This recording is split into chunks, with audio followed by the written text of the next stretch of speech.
Hey guys, JamesMCD Reviews here, and today we're going to be talking about Exposed. This is the latest entry in the GCU and stars Cecily Monette J as Mia. She's a cam girl who goes away for the weekend to relax, but soon finds that all of her deepest, darkest secrets are about to be exposed. This movie was written and directed by Durden Godfrey. I've covered many of his movies on the show before. If you haven't gotten the chance to check them out, I believe they're all streaming on Tubi, so I'll leave a link to those in the description. Go check them out. And if you haven't seen my videos on his movies, I'll leave those in the description as well. As I said, this is his latest movie. It drops on streaming October 28th, and regardless of what I have to say in this video, I would still recommend that you guys go check out Exposed and show your support for independent creators. I'm going to try to keep this video spoiler free because this is technically coming out the day before the movie releases, and a lot of the intrigue hinges on what's being revealed. I might let a few things slip here or there, but nothing major, but I figured I'd warn you just in case. So starting off with the story, I really like the idea, even though it is an idea that we've seen before. The person trapped in a room with a psycho on the phone, forcing them to do things or they'll hurt someone important to them.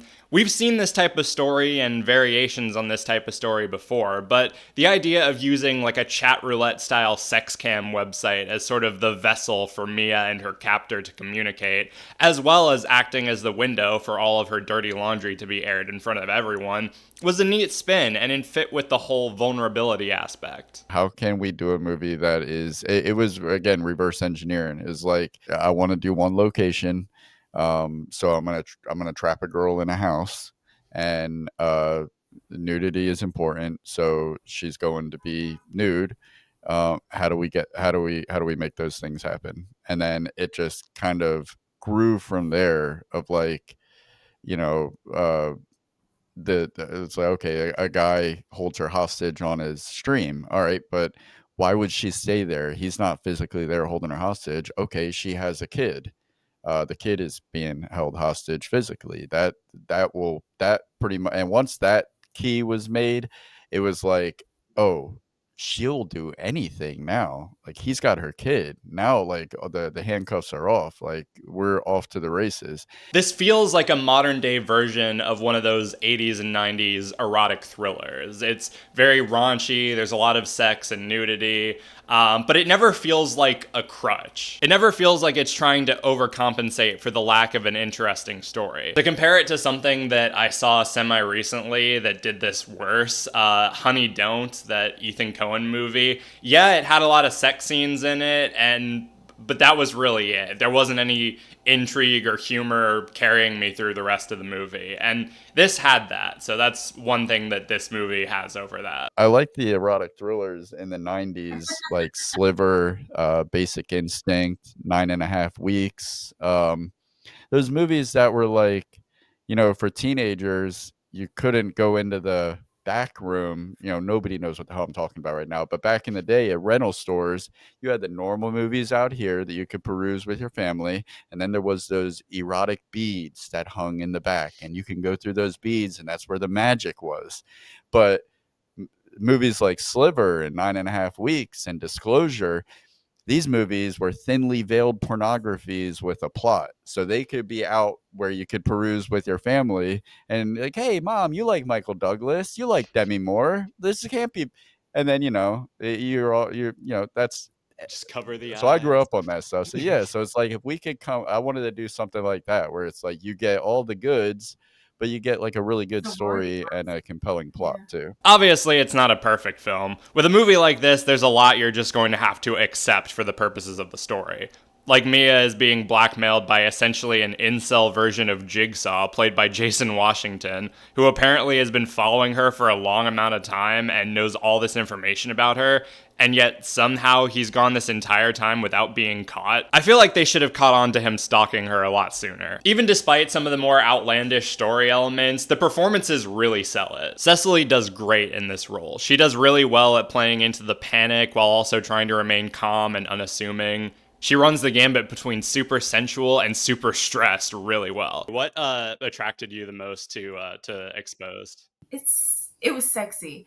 And I will add, the fact that I have to put some realism into it. The fact that I know that she's somewhat of like a OnlyFans kind of girl.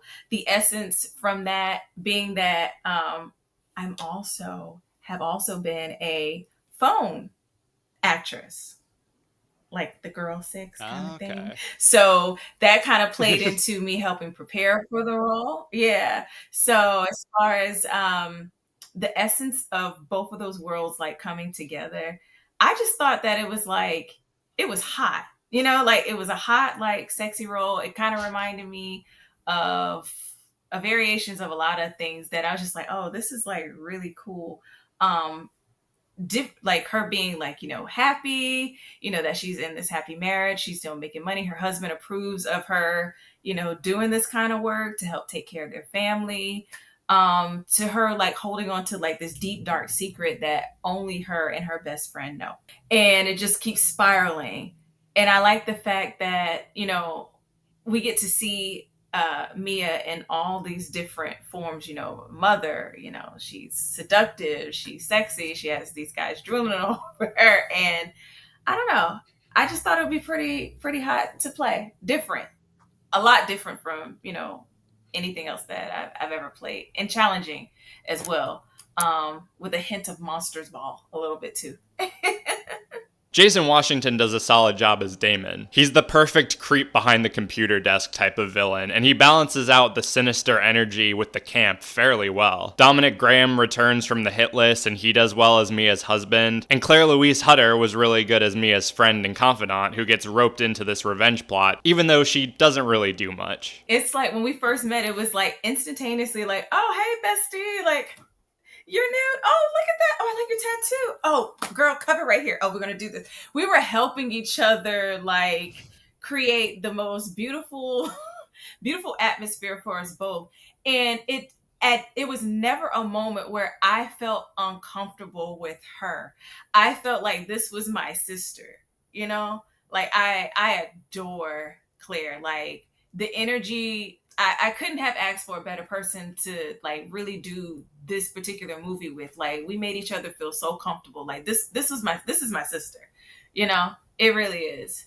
And I love her to fullest. Like she's sweet. Like This does unfortunately lead to my biggest issue with the movie, which is that the characters feel really thin and their motivations feel very undefined. Mia has all these terrible things that she's done revealed to the world, as well as her husband, and we never really get an explanation or hint as to why she would do this. And maybe that was intentional, as most people who do horrible things don't really have a reason in mind, and maybe that was what the movie was trying to show. But I just don't feel like that's as satisfying. I feel like when it comes to bombshells as big as the ones in the movie, the why is just as interesting and important as the what. I know that's pretty vague, but like I said, I'm trying not to give everything away. Another aspect of the movie that was kind of hit or miss for me are the Watchers. I am the Watcher. No, not those ones. The movie cuts back and forth between different viewers watching Mia's stream in real time and showing their reactions. I'm honestly kind of torn, because on the one hand, it can feel like a bit of tonal whiplash going from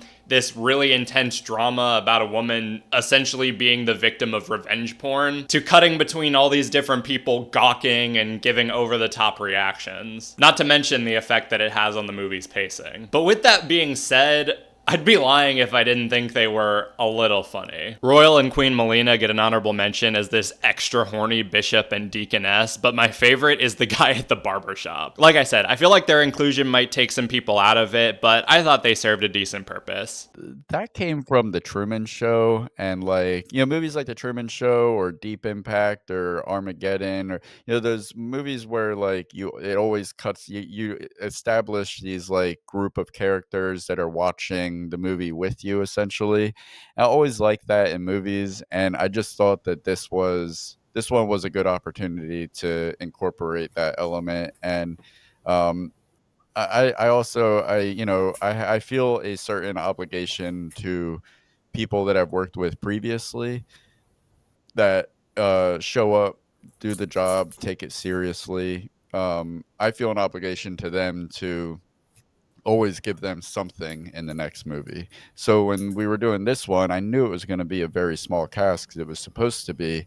But then it kind of hit me like, okay, well, I can incorporate other people in it in this way. And I've always wanted to do that that kind of thing throughout a movie, so it just worked out like that. I really like the way the movie looks. The cinematography is really solid, but just the way each location is lit and the different color schemes setting them apart is really nice. But overall, I thought the movie was just fine. It had a really good look, some great performances, and interesting ideas. But the pacing was kind of spotty, the tone can be a bit all over the place, and I just wish the characters were a bit stronger. But again, this is just my opinion. I still encourage you to watch the movie when it drops on Tubi on October 28th. Support independent creators and form your own opinions. But going to my ranking, I'd have to give Exposed a 3 out of 5.